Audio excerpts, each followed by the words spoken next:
Hello everybody, welcome to Megha Discourse, and in today's video I'll be explaining 2025 previous year question paper of GATE English that was conducted by IIT Roorkee.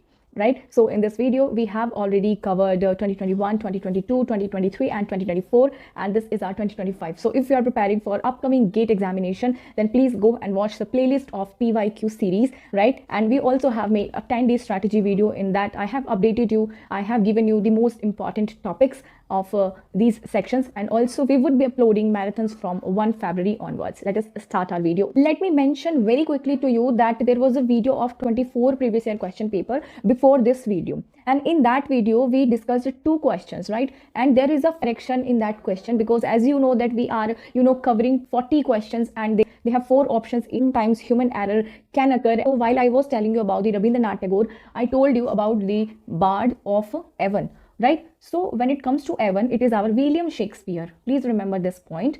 And mistakenly I told you it is William Wordsworth, but the thing was that William Wordsworth is known as the Bard of Lake District, right? So I was about to mention this thing, but I mistakenly mentioned, so please do correct this thing.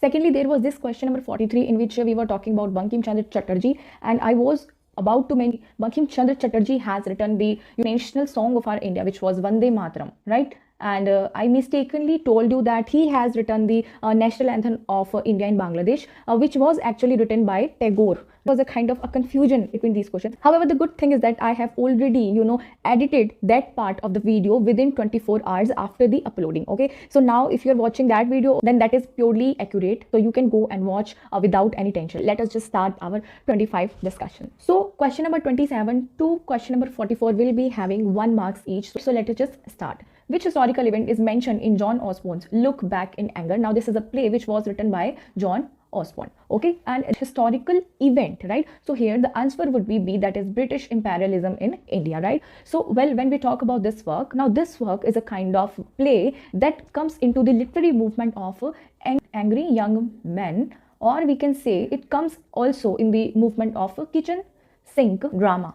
Okay, let me explain these two terms to you also. When it comes to angry young men, now this was a literary movement that came when there was a kind of decline of British power in our India, and because of that what happened is that after the war delusionment, and there was a frustration in the young men of Britain, and because of that frustration, and there were no more brave causes, we can say good brave causes means that the productive things that a person has to do. So the people were frustrated, they did not know what to do now because war was there, and at the same time the British power in the India was declining, right? So because of those things, the people, the young men, the youth of Britain were angry, they were frustrated. So this John Osborne, coined, we can say, this phrase in this work, because here we have a character which is Jimmy Potter. He is very frustrated, right? He is very frustrated with all these things, and the event that has been mentioned is British imperialism in India, right? So let us just move to our another question. Now in this question we see the figure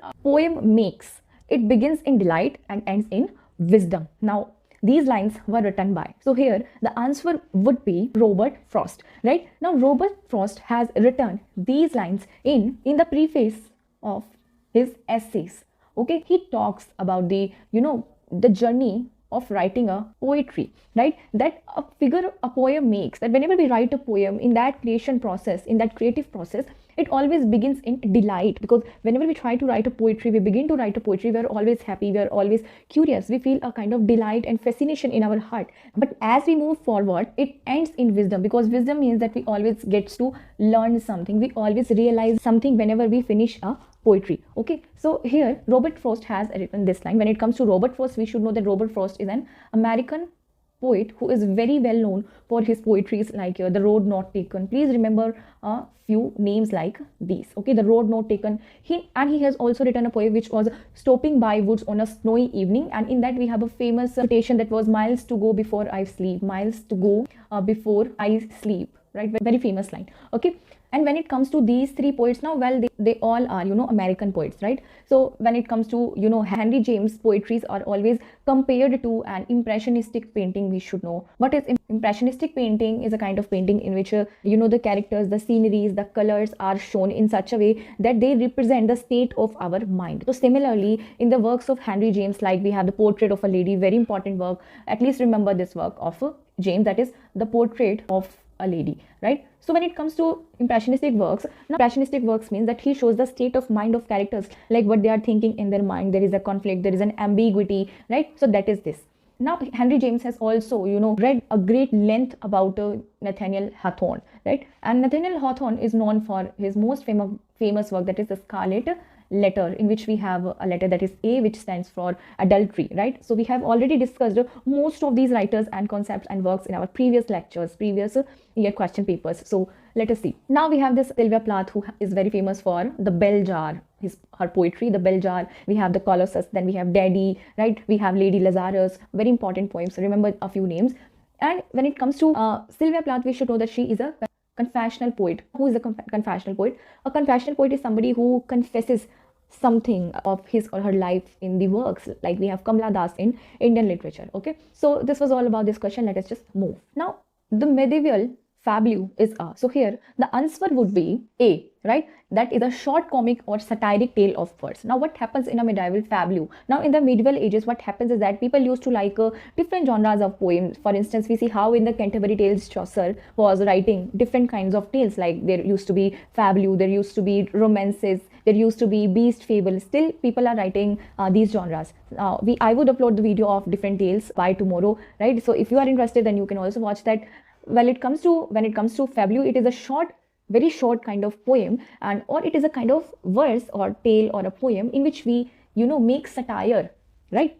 In which we make satire. For instance, in Chaucer's tales, we have the tale of Miller and Ree, which is an example of medieval fabulum. In the fabulum, there is a joke, there is a rivalry, there is a revenge, there is a vulgar joke, we can say, right? And the language would be very corrupt. So these are a few characteristics of a fabulum. Now in question number 30, here let us see which of the following options correctly matches the text with their authors. Now I have already told you about the Lay of Last Minstrel in our video, so that is why I'm telling you that we can predict future questions. So that is how we do the PYQ analysis. So here the Lay of a Last Minstrel is a narrative poem written by Walter Scott, and Walter Scott is also known as the father of historical novels, and he has written Waverley novels as well.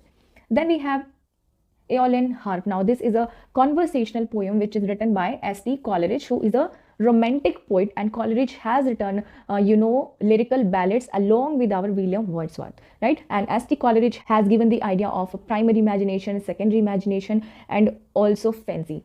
And S.T. Coleridge's Aeolian Harp is a kind of conversational poem, right? In this we have a musical instrument. You can go and see the picture of Aeolian Harp, okay? And he is very famous also for the Rime of the Ancient Mariner.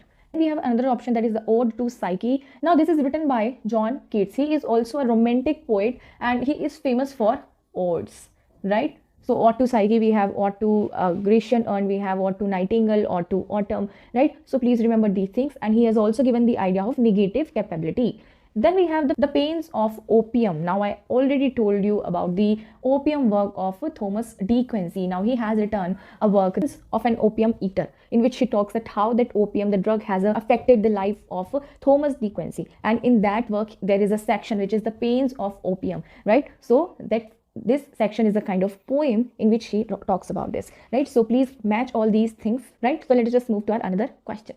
Who among the following were the Cavalier poets? So here the answer would be A and C. Now these are the Cavalier poets. Who are the Cavalier poets?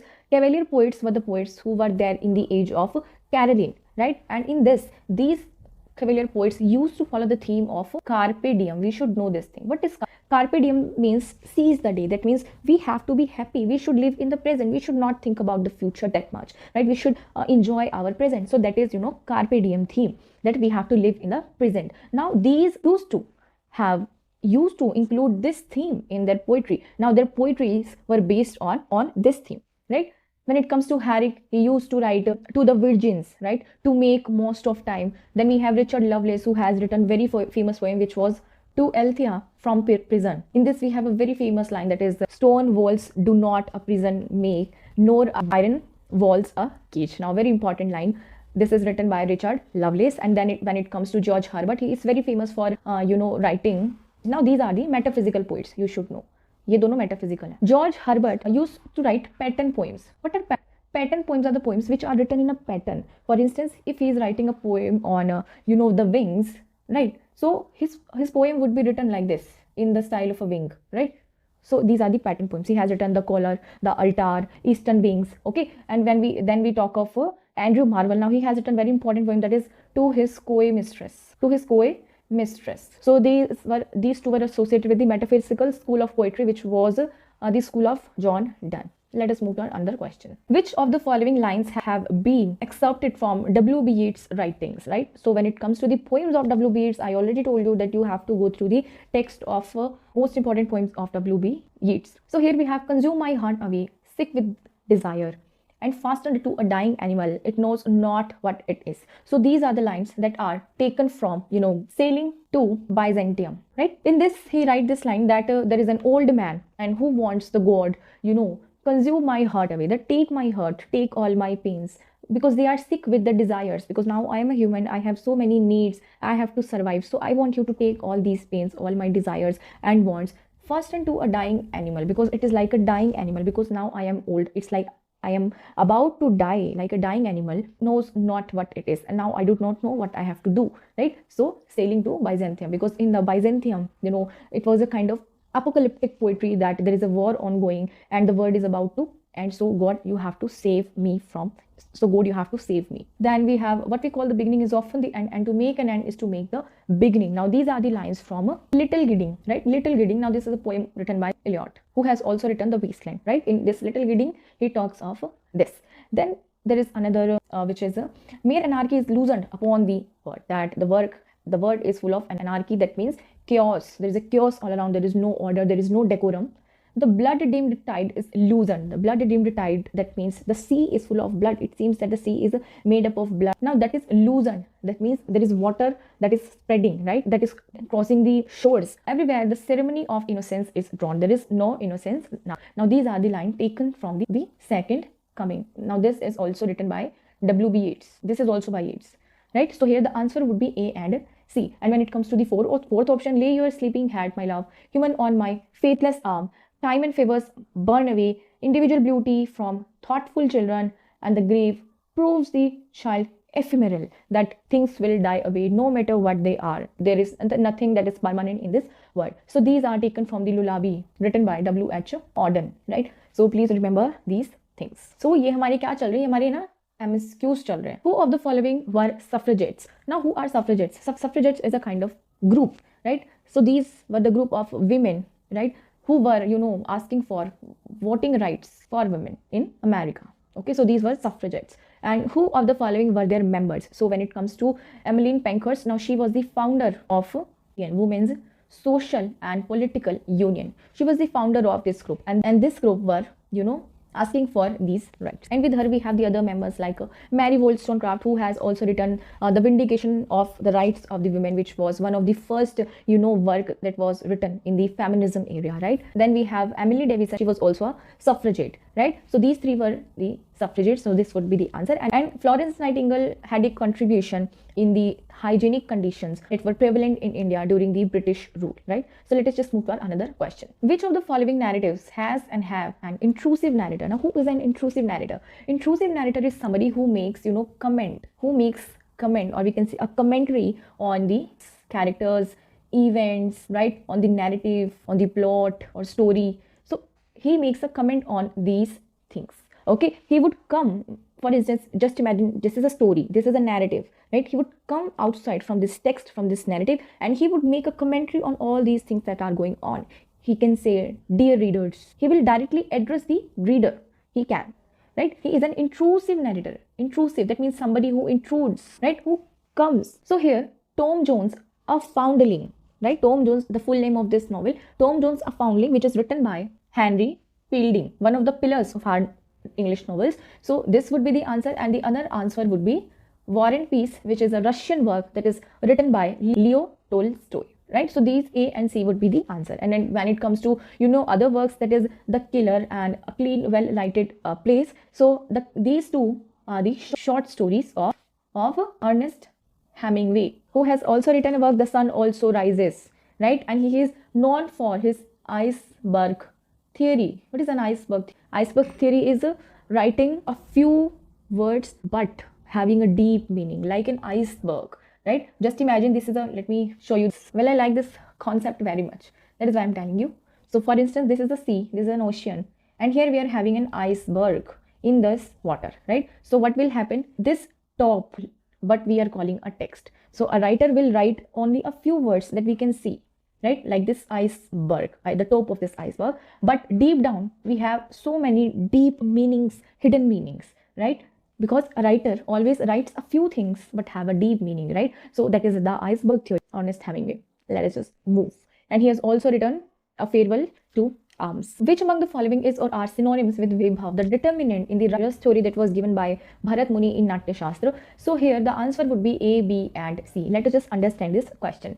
What is Karan means the cause. For example, I will give you an example. Now Sita ji was separated from Ram, Lord Rama, right? And because she was, we can say, pursuing a deer and she got kidnapped by Ravan, right? So this deer, was the nimit, or we can say instrument that triggered this event, the tool, we can say. So this deer was the nimit, the instrument, right? And what was the cause? Why this happened? So here the cause and the karan was, separation. That because of that separation, Rama was disappointed, he was hurt, he was crying, right? So because of this separation is karan. This is the cause of that disappointment, of that feeling of negativity, right? And when it comes to hetu is the reason. Now hetu is different from karan, like, because hetu means the hetu is the inner reason, and the inner reason was love, right? So this is known as hetu.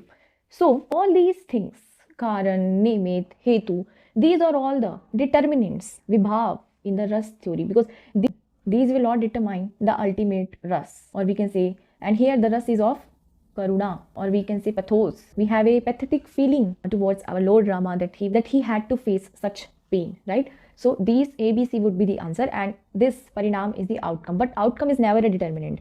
These are the determinants which leads to this outcome. Now we have the question, who among the following thinkers viewed imagination as a faculty that unites what we see through our senses with the concepts of understanding? Now C and D, Immanuel Kant and S.T. Coleridge, they see imagination. It is a kind of faculty by which we unite what we see from our senses plus how we understand those things. They give an immense importance to imagination, right? We should know about this thing. And when it comes to, Plato has said that poetry is the mother of lies. In the Republic, as we have already discussed in the question paper of, I guess, 2021 of GATE. Then we have Horace, who has given the term of purple prose. You might be knowing all these concepts if you are following these lectures, this series. Purple prose, that means an artificial language, the dense prose, right? And he has also given the term of decorum in his work, Ars Poetica, and he has also given this in media res, that is in middle of the things, right? So let us just move to our another question. Which of the following characteristics are associated with the epic? So here we see that what is an epic? Epic is a kind of narrative poem, or we can say a work in which we have, long journeys, right? In which we have high serious. For instance, if we take the example of Paradise Lost, written by John Milton, we see that it is a serious work. It has a great theme, which is to convey the message to humanity, to mankind, right? To not to, go against the supreme authority of God, to not to have a pride, right? So there we have a high seriousness. The plot is very serious. The description of athletic contest or games. So yes, in the epics, we have different contests, different journeys, long journeys. It would not be short. It would be a very long journey from heaven to hell to heaven, a long journey from the oceans, from the roadways, right? And we would be having contests and games like we have literary Odyssey of Homer or of Dante's, right? So these two would be the answers. And when it comes to other options, beginning the story in the middle of the action. Now this is wrong. However, in the epic, we have the beginning of the story not in the beginning, but in the middle. From the middle, story would start. Because when we read the Paradise Lost, in the beginning, the narrator will not introduce Saturn, right? He will introduce the Saturn and the story in the middle of the things, right? This is what we were talking about in the previous question about in media res, which was given by Horace, right? And brief and easy journey is made by hero. No, it would not be brief, it would be long, and it would not be easy, it would be hard. Who among the following is or are not connected with the race turn in the USA? So here the answer would be B and C, because these Stuart Hall and Friedrich Jameson, they both have a major contribution in the cultural studies, right? Stuart Hall talks of encoding and decoding, right? That how audience are not a passive listener. They encode the message, if we are encoding the message, they will decode it in their own way. Some will accept it as it is, some will not accept it, some will oppose the idea, right? So this was the theory of encoding and decoding of Stuart Hall. And Frederick Jameson, now he has given the ideas of cognitive mapping. Please go and check these things. We also have a playlist on cultural studies. You can go and check these two writers there, right? And cognitive mapping, and he also talks of pastiche, parody, that how in a postmodern world there is a pastiche. We do not have realities. There is no reality. We just have pastiche. There is only a mimicry, right? And when it comes to others, Alan Locke. Now these two are associated with the race turn in the USA. Now race turn is totally based on the racist. It is a kind of movement, we can say, in the USA that was, totally associated that there should be no racism, right? The black people, the segregation of black people with the white people, right? So this was the race turn in the USA. Alan Locke is known as the father of Harlem Renaissance. Harlem Renaissance was also associated with the race theory, right? Harlem was a place, and in that place there used to live the people who migrated or who were a kind of slaves of these white people and who were of African origin. And this W.E.B. Du Bois, now this person is also associated with the race theory. He talks of a color line, that how there is a line, that there is a segregation between the black and white people. He talks of double consciousness, right? Let us move to another question. Which is are the special skills associated with the Harry Potter in J.K. Rowling's novel series? Now I already told you that Harry Potter, that is written by J.K. Rowling. I already told you in our previous PYQ. Now special skills that are associated with Harry Potter. So here the answer would be Wizardry and Quidditch, because in these novel series of Harry Potter, J.K. Rowling has invented these two elements, right? Now Quidditch is a fictional sport, a sport that she has discovered in the novel, right? And the Wizardry means magic, black magic or wizards, right? That's sorcerers. So these two things have been invented by J.K. Rowling in Harry Potter. So A and C would be the answer. Which of the following works are not written by Anita Desai, right? So here the answer would be, this A and D, because these are not the works of Anita Desai. Hula Labu in the Guava Orchard is written by Kiran Desai. And this Kiran Desai is a daughter of Anita Desai, right? And All About H. Hatter is written by G.V. Desani. Okay, and these two works, Diamond Dust and Games and Twilight, now these are written by our Anita Desai, right? So here the question is not written by, so answer would be A and D, right? Let us move to our another question. Which of the following works may be described as lad lit? What is lad lit? Now lad lit means it is a literature of lad, of man. Okay, now this is opposite to chick literature. Chick lit means the literature of women. So this was a kind of flashback against feminism in 1990s USA. Men wanted their own literature, and these people, these protagonists in the lad literature are the heroes that are very unserious. Who cares about the bolds, about the women? They have commitment issues. They do not commit. They are very casual people who do not think that much about life, very unserious, very immature. They are into drinking and drugs. So these used to be the protagonists, very happy-go-lucky kind of protagonists. So here the answer would be A and this C. Nick Hornby's Fever Pitch and John King's The Football Factory, right? So these are associated with the lad lit, and you should also remember it's now this is a trilogy. Okay, go and Google this work and just look at the other two parts of this trilogy. This is your homework for today. And when it comes to other literature, Jane Austen's Emma. Now Jane Austen has also written Pride and Prejudice, and she writes the novels that mostly have are novel of manners or sentimental novels. And then we have Jennifer Egan's Visit from the Goon Squad, right, which is a 2010 published work, and it has also won the Pulitzer Prize for fiction.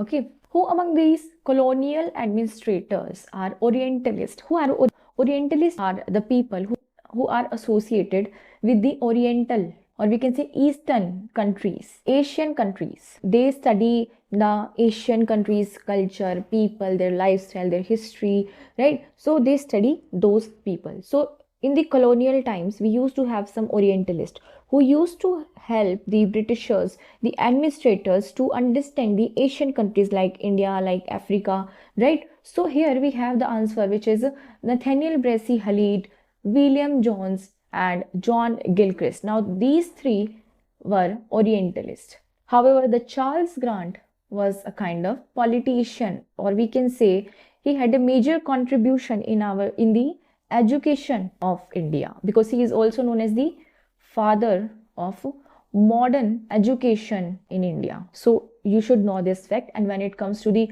other option, Nathaniel Brassey had, she has firstly, written the first Bengali grammar. When it comes to John Gilchrist, now he was the one person who has firstly compiled the first dictionary of Hindi. Okay. And when it comes to William Jones, very important, William Jones has translated Manusmriti into English.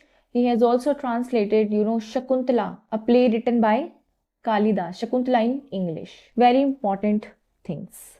Let us move to our another question. Which of the following is our pre-romantic current that contributed to the evolution of romanticism, or we can say romantic age in British English, right? So here the answer would be graveyard poetry and the storm and drang phase, because these are the literary movements. Now graveyard poetry is associated with the poetries that used to have imageries of graveyard, of skull, very dark kind of nature, right? So this used to be the themes and settings of these poems, in which we have, there is an elegy written by Thomas Gray, the elegy written in the country churchyard, very famous example of graveyard poetry.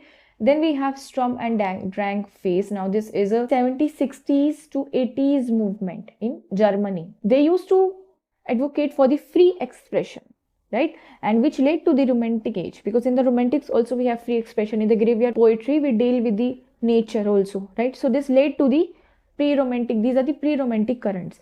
And when it comes to other options, we have Picaro novel, in which we have mostly the novels of Henry Fielding, like we have Joseph Andrews. In these we used to have Picaros, a very rogue, a thug kind of personality. And in this pre-Raphaelite, it was a Victorian movement. We have a video on the literary movements also. Go and watch, because movements are very important when it comes to any of the exam of English literature. Can go and watch that video. And in that video we have told about these so many, I think 24 movements उसमें बता रखे हैं.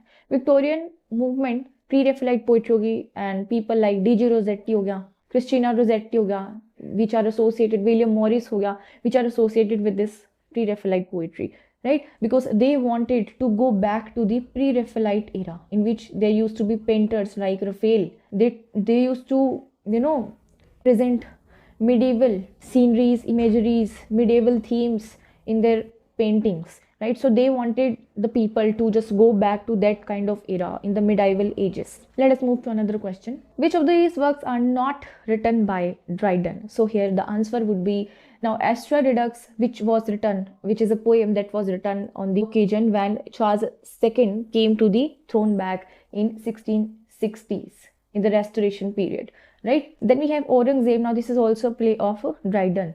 So these two would be not written here. Okay, so not written here. So answer ये दो हो जाएगा, because ये तो लिखे हुए हैं. Now we have this, the way of the word. This is a comedy of manners. ये भी एक literary movement है, right? And this is written by William Congreve. And then we have short view of the immortality and profaneness of the English stage. Now this is also a work, or we can say kind of attack.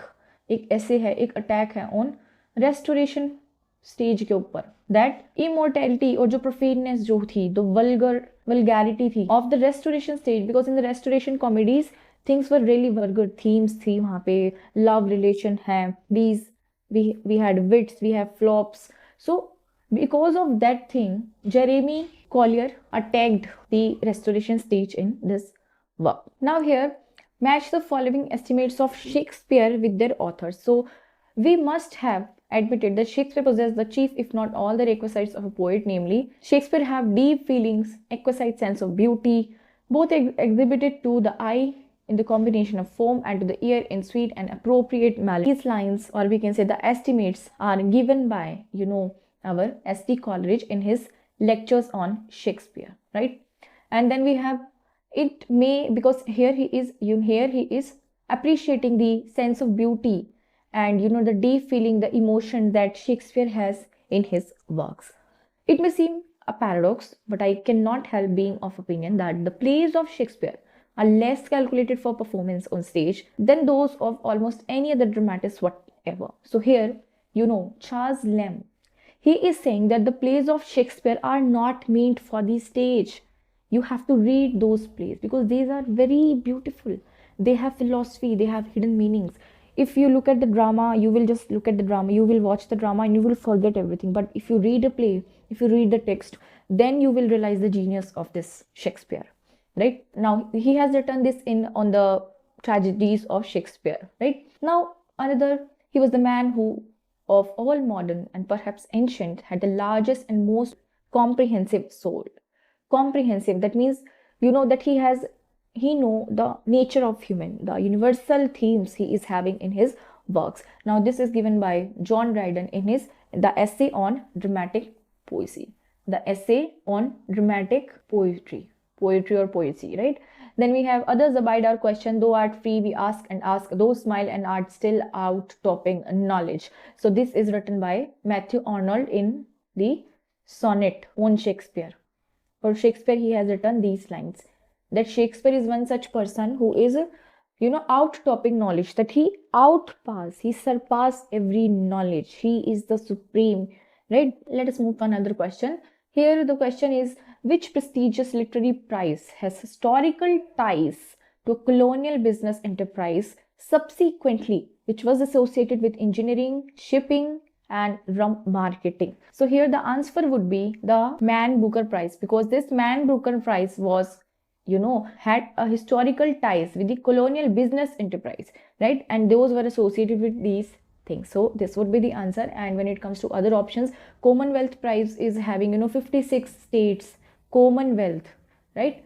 And this Pulitzer Prize is, given by Columbia University, and in the fields of letters, journals, right, the arts. And this Nobel Prize, this is for the benefit of humankind, we can say, for humanity. If you do some good work for humanity, for all the people, then you will receive a Nobel Prize. Good name in man and women, dear my lord, is the immediate jewel of their souls, because good name, that means the reputation, in man and woman is the immediate jewel. That is the most important thing. Who steals my purse steals trash. If you're stealing my money, you are stealing nothing. That does not matter that much. It is something, nothing. It was mine, it is his, and has been a slave to 1,000, because money is a slave of 1,000 people. But reputation is the most important thing, right? So these lines are said by, here the Duchess of Malfi is written by John. The Duchess of Malfi is a, revenge tragedy. It is a very dark tragedy having macabre themes, horrific themes, skulls and everything. And it is written in Jacobean age by John Webster. Then we have Dr. Faustus, written by Christopher Marlowe, also a revenge tragedy. It's सारी ही revenge tragedy है, in which this Dr. Faustus sails his, soul for 24 years to the Lucifer through Mephistopheles. Then we have Othello, another revenge tragedy of Shakespeare. Okay, remember these things. Now let us look at question number 48. I saw on that ivory face the expressions of sombre pride, of ruthless power. Now here the face is of Quds, who is our protagonist. The expression was full of pride because he was, behaving like a tyrant in the state of Congo, in the African region. So of a craven terror, we can see terror on his face, of an intense and hopeless despair. He cried in a whisper at some image, at some vision, and he cried out twice, a cry that was no more than a breath. And what he is saying, the horror. Now, which political existential condition can be inferred from the above passage? And this has been taken from the Conrad's Heart of Darkness, right? So here the answer would be, because what happens is that when Quds, in this novel is about to die in the ending, he realizes a lot of things, that what he was doing to the people of Congo, he was behaving like a tyrant. So he first of all realizes the, the bad side of imperialism, right? And then he also realizes that he is about to die. So that is why he says, so we can infer that the degeneration of the corrupted white man, recognizing the moral evil of imperialism. So this would be the answer. Secondly, we have question number 48, in which I came to bury Caesar not to praise him, right? So though कौन सा literary device है that has been employed in this line from Shakespeare's Julius Caesar here? So what is paralipsis? Paralipsis means to say the things that we would not do. Now what does this mean? Here he was saying that I came to bury Caesar, not to praise him. He is doing the same thing, but at the same time telling that I will not do something like this. So that is known as paralepsis. And then the other options like chiasmus. What is chiasmus? Means to use A B B A structure. For instance, we have fair is foal and foal is fair. So here यहाँ पे क्या हो रहा है? We are inverging, right? Fair यहाँ पे last में आ गया and the foal इधर आ गया. So there is a kind of inversion that is known as chiasmus. And then we have zeugma, means to use a single word for different purpose. For instance, we have I will break your car and heart. So here I am using this break word for the two things, car and heart. So that is zeugma. And anaphora में क्या होता है? We do the repetition यहाँ पे हमें देखने को मिलती है. For instance, I will say I will dance, I will sing, I will play. So here I am repeating I will. So that is known as anaphora. So now I see now that as the fish Scolopidus in the flood areas at the waxing of the moon is as white as the driven snow. So here the narrator is saying that I am looking at a fish, and at the waxing of the moon, when the moon is on the peak, we can say the fish is, as white, she is white as like a snow. And at the waning, and when the moon is, declining, when it's waning, as black as the burnt coal. Now it is black. So Euphues, now Euphues is the friend of this narrator, right? So similarly, Euphues, which at first increasing of our familiarity. Now when we were new friends, we used to talk with each other. When we were new to each other, he was very joyous, he was very excited, and was very faithful.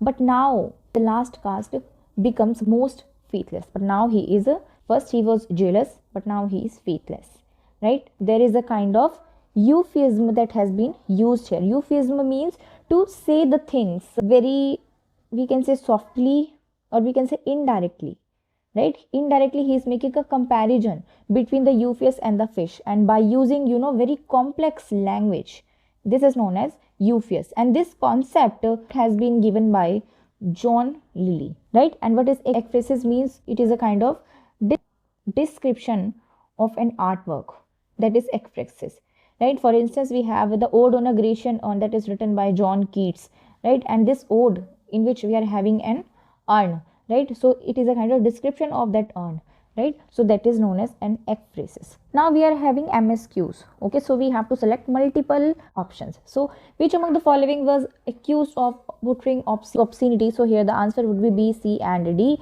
The Rainbow and the Lady Chatterley Lover, these were written by D.H. Lawrence, who has also written Sons and Lovers, and this is also written by Lawrence. And then we have the Well of Loneliness. This has been written by Redcliffe Hall. Okay, and then we have this one, which is The Importance of Being Earnest. Now this was written by Oscar Wilde, who is very famous for art for art's sake. Art for art's sake. That means that a work of art should be praised, should be valued, because it is an art, right? It is not like we have to make it didactic. We have to make the work like a work which is advocating realism. No, we should respect a work of art because that gives us pleasure, right? We should respect it that way. Coming to our next question, we have question number 52. Which of the following statements are true about the Republic of Orissa, a page from the annals of the 20th century, one of the earliest narrative texts here written in English by an Indian, right? So हमें बताना है which statement is true here. Let us read the statements one by one. So here it was written by Shoshi Chandar Dutt. So this is the right answer. And then we have it depicted resistance against British led by English educated youth. This is wrong. Then we have published in 1845, this is right, and D is also right, in which the resistance against the British is provoked by passing of a slavery act by the British in 1916. So A, C and D would be the answer, because in 1916 Britishers passed this act, which was a slavery act, and in order to resist this act, this work was written. Question number 53. Alexander Pope produced an edition of Shakespeare in 1725, okay, for which he was vehemently criticized by Shakespearean scholars of his time because he has written about Shakespeare. One of the scholars exposed Pope's mistake in his Shakespeare Restored. Pope retaliated by making this scholar a document of the throne of dullness in the Dunciad. So who among the following is not the Shakespearean scholars alluded? So here the answer would be B, C and D, because he has not alluded these scholars. He has alluded Louis Theobald, right? So not pucha hai, so B, C, D would be the answer. The dun shirt mein there was a throne, and on that throne it was the throne of stupid people. It was the throne of dullness, and only that person can sit on this throne who is also dull, right? So in order to mock our Louis Theobald, our Alexander Popes make him the king of this throne. Then we have Dryden, who is famous for Austria Redux. We have Absalom and Achitophel, and who has also written an essay on dramatic poesy. We have Johnson, Ginone, he has written in 1755 the dictionary, the first English dictionary. Which of the following characteristics are associated with the Renaissance humanism? So here our answer would be, that is, it emphasized the dignity, central position of human beings in the universe. So yes, because in the Renaissance it was believed that the human is at the center of this universe, and it is the human which is the most important thing of universe, right? So this was believed. Then it denied the importance of studying classical, imaginative, philosophical literature. So this is wrong. It did not deny it. In fact, it said that we should read these things, right? Because it was Renaissance, means it is a kind of reawakening. It is a kind of newness, instinctual appetites and animal pleasure. So this is also right, because the reason was the most important thing instead of our desire or emotions in the Renaissance. That we have to educate our mind. We should read different works, intellectual works. It incorporated the concept and ideals inherited from pagan antiquity into the frame of Christian creed. Now, pagan ideals. Pagan, what is pagans means? When we worship nature. Those who worship nature, that is known as paganism. Worshipping the trees, worshipping the flowers, rivers, sun. So that is known as paganism. Now we have question number 55, that is, which of the following statements is or are true of queer theory? Now there is a theory, top 100 PYQs we have, and in this PYQs, in the last May, you will see a slide that is based on the queer theory itself. So you can go and check that video. However, let us see this question. Do not view sexuality as disengaged from gender and from binary opposition of male and female. So यहाँ पे पूछे true कौन सा है, तो ये जो होगा, this would be the wrong answer, because they do view sexuality as disengaged from gender. For them, sexuality and gender are different things. Gender is socially constructed. It is the people who tell us that you are female, you are male, you have to behave like a female, you have to behave like a male. But the sexuality, the way we experience our sex, that is determined by us. Okay, so they both are different things. So they do not disengage them.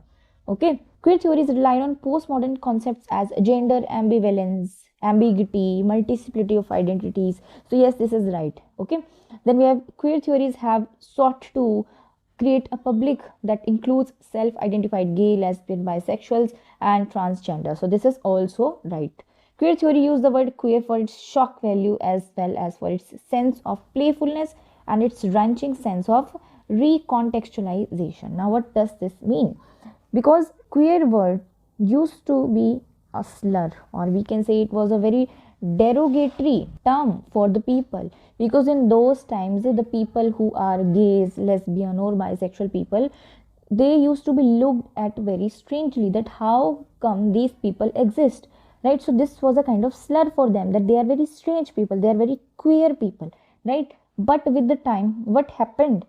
It became playful now, that the people named these studies as queer studies, and now there is a sense of recontextualization. That means the context or the narrative, the discussion has been changed, right? Now the term is no more a derogatory term, but it is the name of this studies. Which of the following statements are true regarding Alan Showalter's essay, A Literature of Their Own? So here the answer would be, now Showalter is famous for gynocriticism. Please remember this term, right? And in the essay, A Literature of Their Own, Showalter argued that a canon of women exists, women authors does exist. Yes, so there is a canon of women authors, and we have to be careful of that also. We cannot ignore women writers, right? So this is right. Showalter observed that in feminine phase of 40s, 80s में women authors mostly imitate करती थी male को. So this is also right. Like there used to be women who wrote under pseudonyms, right? Like we had Bronte sisters. So they used to imitate the male authors. And then came the phase of feminist after 80s May, when women authors rebelled against prevalent patriarchal attitudes. So first they were imitating them. First, let me make it clear for you. So first they were imitating them, then they were rebelling against them. In this we have like Georgia. Female phase में क्या होता है, which began in the 1950s के अंदर, the women authors disavowal of sexuality as the force of creativity. So they were not denying. Even they, in fact, they said that yes, we should look at the female experience. We are all our own experience, our own womanhood. We should look at our own womanhood as a creative thing. We should enjoy that thing. Which of the following statements are incorrect regarding the post-colonial feminism? So here वो emphasize करता है cultural difference between women पे. So here the answer is yes, right? But they are asking incorrect, okay? And then it dismisses the cultural relativism of women experience. So this is the answer because this is incorrect, right? They do not dismiss the cultural relativism. They relate it, okay, of women's experiences, and it believes that the spiritual constitutes an important aspect of women's life. So this is also right. And it does not extend black feminism concerns to address the experience and oppression of women hailing from the other cultural, national, geopolitical locations. So here this is also incorrect because it does extend, because it talks of black feminism also. Now what does this post-colonial feminism mean? That a woman of India, her condition is different from a woman of Africa, because every woman have their own experience, have their own problems, right? So we have to relate the things. So that is why this statement is wrong. We have to relate. Cultural relativism should be there. There should be, in order to look at the experience of different women. And at the same time, they also talk of black feminism, right? That we have to include, we have to address the experience of women जो अलग अलग cultural, national, geopolitical locations से हैं. Question number 58. I have read translations of most celebrated Arabic Sanskrit works, and I have conversed both here and at home with men distinguished by their proficiency in the Eastern tongues. Right? I have talked to lots of Orientalists. I am quite ready to take the Oriental learning at the valuation of the Oriental themselves. And very important line, I have never found among them who could deny that a single shelf of a good European library was, worth the whole native literature of India and Arabia. Now this line have been said by Thomas Babington Macaulay. Which of the following statements are correct based on the above except A, B and C? Because it homogenizes all non-European knowledge system as monolithic entity. Because what he has done, he has said that the whole native literature of India, Arabia या कोई भी non-European knowledge system है वो monolithic है. Monolithic मतलब वो एक है, that is a single thing versus the whole literature of Europe, right? A single shelf of good European library. Heterogenize नहीं किया. We are not respecting the hetero. We are not respecting the multiple knowledge. We are just respecting the European knowledge. It depicts the colonial perspective where Eastern language and knowledge seem lacking when compared to Western. So this is also right.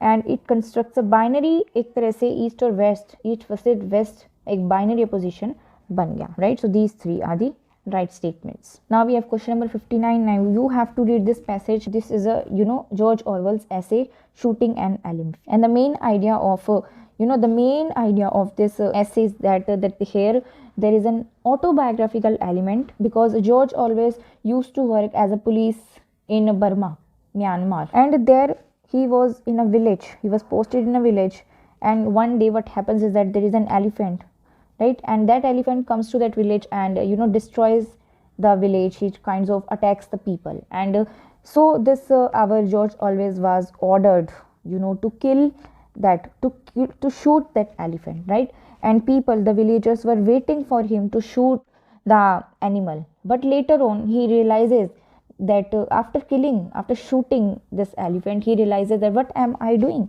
The colonizer, who are the British administrators, are giving order to our George Orwell.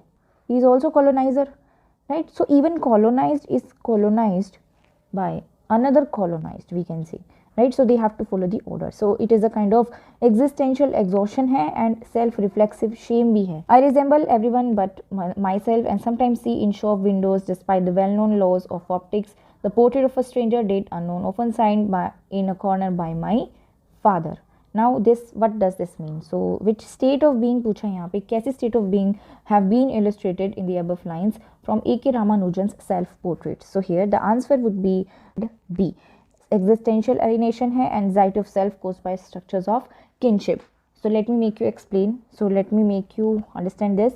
This is the poetry by A.K. Ramanujan, self-portraits, in which he goes to the market, and in the market at the shop he sees there are different portraits that are there, and when he looks at these portraits, at the mirror of these portraits, he is no longer to see himself in these mirrors, right? There is an existential crisis that he is going from, and there is a signature of father there. That means that there was a patriarchal structure at his home, and because of that subjugation, because of that generation gap, he had have some traumatic childhood, and now when he is mature, he is not able to understand himself, his identity. Who am I? If I look at the mirror, I am not able to recognize my own self, and there is a continuous fear from the father. So that is the thing. Which of the following political positions are advocated in Ngugi wa Thiong'o's work Decolonizing the Mind? Now she writes in, she is an African writer and she writes in Gikayu language. Here the answer would be our B and C. Now in this essay she says that we have to decolonize the mind. We should use our own language. Even in the language we cannot be colonized. We have to use our own native language, our mother tongue. To do for African languages what Spencer, Milton, Shakespeare did for English, and Pushkin and Tolstoy did for Russian. Now she wants to develop their own Gikayu language. She wants to write the literature in this language, because when Spencer, Milton, Shakespeare were writing, they were kind of developing their English language, their English dialect, right? And similarly Russian language, the dialects were also developed by Tolstoy and Pushkin. So similarly she wants to write the literature in Gikayu language. To critique the coercive imposition of the colonizers' language, which alienates colonized subjects from their cultural lived experience, she is critiquing them that we have to resist this imposition, that you have to use the language of the colonizer, okay? Because this makes the separation between the colonized subjects from their cultural lived experience. How can we forget our culture, our lived experiences? Which of the following novels have been written by the novelist who also wrote A Goddess Named Gold? Now this has been written by Bhavani Bhattacharya, and the novels So Many Hungers and He Who Rides a Tiger, these are also written by Bhavani Bhattacharya. So A and D would be the answer. And however, this A Band in the Ganges and Distant Drums, they are written by Manohar Mal Gaonkar. This is based on the partition, and there is a theme of military and war in this Distant Drum. Which of the following statements are aptly describe the novel I Shall Not Hear the Nightingale? So this is written by Khushwant Singh, right? So here the answer would be C and D. Khushwant Singh has also written Train to Pakistan, a partition novel, right? So the novel is located in the disturbed pre-partition period में आइए. Pre-partition means before partition, and concentrates on the inner tension, external movements of a well-to-do Sikh family. The novel's triumph is that the portrait of Sabrai, Bhuta Singh's wife, whose faith in the Guru and Adi Granth is unflinching. Unwavered faith यहाँ पे दिखाया गया है. Enacted on the Indo-Pak border region during the days of August 1947. So this is wrong. ये during the days नहीं है. It is pre-partition, right? Not during partition. And the novel begins with the house-breaking robbery followed by murder of Lala Ram Lal. तो ये opening जो है ये हमारी किसकी है? ये Train to Pakistan की है. Okay. In The Importance of Being Earnest, Oscar Wilde repeatedly used the term Bunbury. It refers to the. So here the answer would be witty act of Jack Worthing, एक character है, to invent a fictional brother. Now what is Bunbury?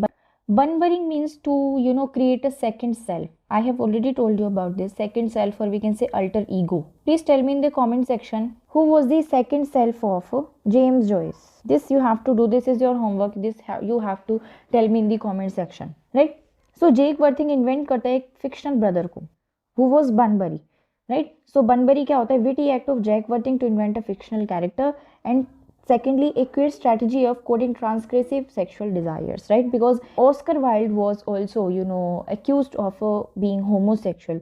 तो इसमें आपको sexual desire का भी इस novel में देखने को मिलता है, right? So these two would be the answer. Last question we have: who among the following developed the notion of intersubjectivity, on which Stanley Fish's idea of interpretive communities rests? What is intersubjectivity? Means that we make our own meaning, intersubjectivity, right? And this idea have been developed by Friedrich Nietzsche and Henry Bergson, right? Friedrich Nietzsche and Henry Bergson से ये idea इन्होंने develop किया. And Friedrich Nietzsche ने also, he has given a phrase that is God is dead, there is no God, we create the God, we create it in order to live, right? And the God is dead. And he's also, एक existential theme की बात करते हैं. Then we have Henry Bergson, who also is a French philosopher. They are all French philosopher हैं. And he gives the idea that intuition is more important than reason. Intuition, our experience, immediate experience. And René Descartes has given this line, that is, think, therefore I am. Because I think, that is why I exist. If I do not think, I will not exist. I will cease existing. And then we have Charles Baudelaire. Now he has written very important work, which is The Flower of Evil, right? And he has also coined modernity. Please remember these facts, right? So this is the end of our 2025 question paper, right? And if you're also preparing for UGC NET, June 2026, then please subscribe our channel, because we are giving free classes for that exam also. And we have already completed GATE 2021 to 2025 question papers. If you have not watched any of them, then please go and watch and check our playlist. And in our, we have playlists also on the other important units of a NET exam also, so you can also watch them, right? And there is a 10-day strategy video on our channel for GATE English examination, in which I have shared the most important topics of these 3 sections. And please let me tell you beforehand that from 1 February we would start our marathons. We would start our marathons from 1 February onwards for upcoming GATE 26. Thank you.